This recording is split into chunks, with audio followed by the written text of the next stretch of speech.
ఓం గణేశ శారదా గురుభ్యో నమ.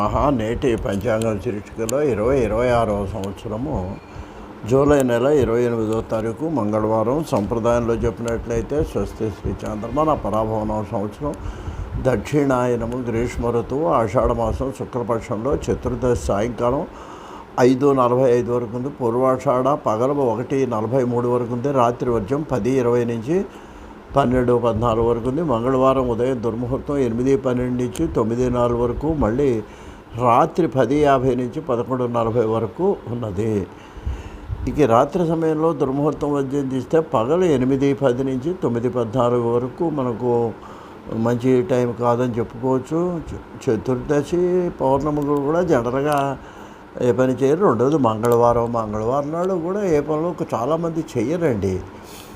అది కలిసి రాదని, అలాగే డబ్బులు ఇవ్వటం తీసుకోవటం కూడా చేయరు. కొంతమంది అంటారు ఇవ్వకూడదు కానీ ఎవరిని ఇస్తే తీసుకోవచ్చు అని కొంతమంది చెబుతుంటారు.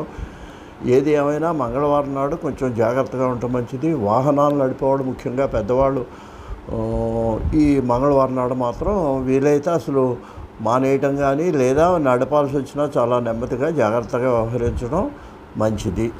ఇకపోతే ఈ మంగళవారం ఏంటంటే దీనికి కుజుడుకు సంబంధించింది, ధరణి గర్భ సంభూతం అయినా కాబట్టి ఏదైనా అప్పుల బాధలు ఉన్న వాళ్ళు ప్రత్యేకంగా రుణ విమోచన అంగారక స్తోత్రం ఉంది కాబట్టి దాన్ని చదువుకోవటం వలన, స్నానం చేసిన తర్వాత అప్పుల బాధలు తీరుతాయి. లేదా ఈ చదవటం వల్ల కొత్తగా అప్పులు చేసేవాళ్ళు కూడా చేయకుండా ఉన్నంతలో సరిపెట్టుకునేటువంటి ఒక బుద్ధిని, ఒక శక్తిని ఆ కుజుడు మనకు అనుగ్రహిస్తాడండి.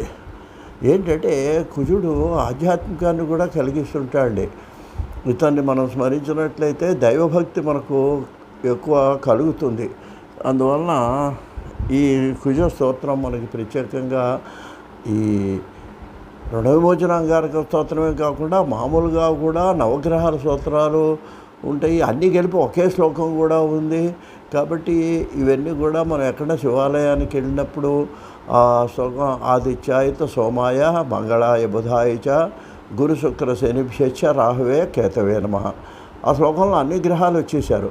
ఇది చదువుకుంటూ వీలైతే 9 సార్లు కానీ 3 సార్లు కానీ కనీసం ఒక్కసారైనా ఆ నవగ్రహాలకు ప్రదర్శనం చేసి వాళ్ళకి నమస్కరించుకుంటే జాతకరీత్యా ఉన్నటువంటి బాధలు మనకు తొలుగుతాయని మనం చెప్పుకోవచ్చండి.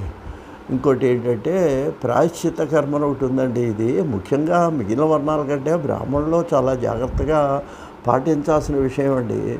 ఏదైనా పొరపాట్లు, ఎందుకంటే కలియుగంలో మద్యపానమును మాంసాహారం నిషేధించారు. అది వరకు పూర్వమేమో ఆ ఇతర యుగాల్లో తినేవాళ్ళో లేదో తెలియదు. అదేవిధంగా